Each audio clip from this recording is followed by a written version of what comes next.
Hello' everyone, স্বাগতম জনাইছোঁ আমাৰ ইউটিউব চেনেল অসমৰ বন ঔষধিলৈ।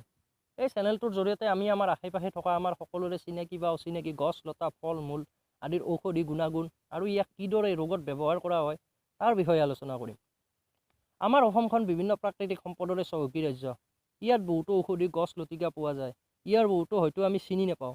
এইবিলাকৰ বহুতো ঔষধি গুণ থাকে আৰু কোনো ধৰণৰ পাৰ্শ্বক্ৰিয়া নাথাকে। আৰু এইবিলাকৰ ঔষধি গুণবিলাক যদি আমি গম পাওঁ তেন্তে ঘৰতে কিছুমান ৰোগৰ উপশম পাব পাৰি।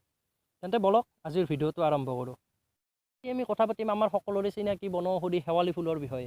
শেৱালি ফুল দুৰ্গা পূজাত বিশেষভাৱে ব্যৱহাৰ হয়। সুন্দৰতাৰ লগতে শেৱালি ফুল ঔষধি গুণসম্পন্ন। আমি সকলোৱে জানো যে শেৱালি ফুল ৰাতি ফুলে আৰু পুৱা শেৱালি ফুল সৰে। শেৱালি ফুল আৰু ইয়াৰ কুমলীয়া পাত বিশেষভাৱে ঔষধৰ ৰূপত ব্যৱহাৰ কৰা হয়। এই ফুল সকলোৰে প্ৰিয়, সেইবাবে বহুতৰে ঘৰত ইয়াক পোৱা যায়। শেৱালি ফুলক ইংৰাজীত নাইট জেচমিন আৰু কোৰেল জেচমিন বুলি জনাজাত। শেৱালি গছ প্ৰায় 5-7 মিটাৰ ওখ হয়। ইয়াৰ আদি নিবাস উত্তৰ প্ৰদেশ যদিও উত্তৰ পূব অঞ্চলত শেৱালি গছ যথেষ্ট পোৱা যায়। ইয়াৰ বহুতো ঔষধি গুণাগুণ আছে। তেনেহ'লে আহকচোন জানো আমি ইয়াৰ ঔষধি গুণাগুণৰ বিষয়ে। 1 নম্বৰ, 10 ml শেৱালি পাতৰ ৰস, 10 ml এল'ভেৰাৰ ৰস আৰু 10 ml আমলখিৰ ৰস একেলগে মিলাই নিত্য দুবাৰকৈ সেৱন কৰিলে চুলি ছালৰ সমস্যাৰ পৰা উপশম পোৱা যায়। 2 নম্বৰ, 125 মিলিগ্ৰাম শেৱালি ফুলৰ গুড়ি 1-2 গিলাচ কুমহীয়া পানীত মিলাই নিত্যও সেৱন কৰিলে কৃমি ৰোগৰ পৰা উপশম পোৱা যায়।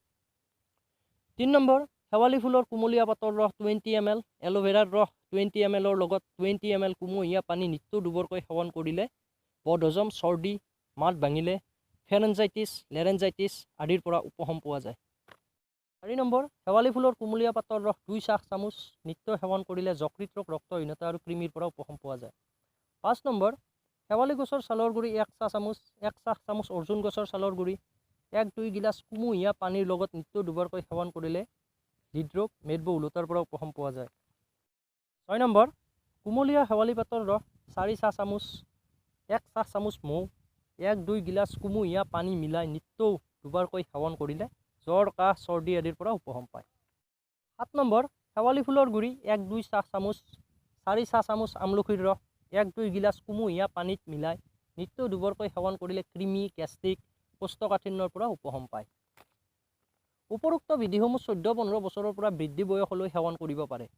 1 পৰা 13 বছৰলৈ ইয়াৰ পৰিমাণ বেলেগ হ'ব, গতিকে চিকিৎসকৰ পৰামৰ্শ লৈহে ইয়াক ব্যৱহাৰ কৰা উচিত। তেন্তে আজিলৈ ভিডিঅ'টো ইমানেই।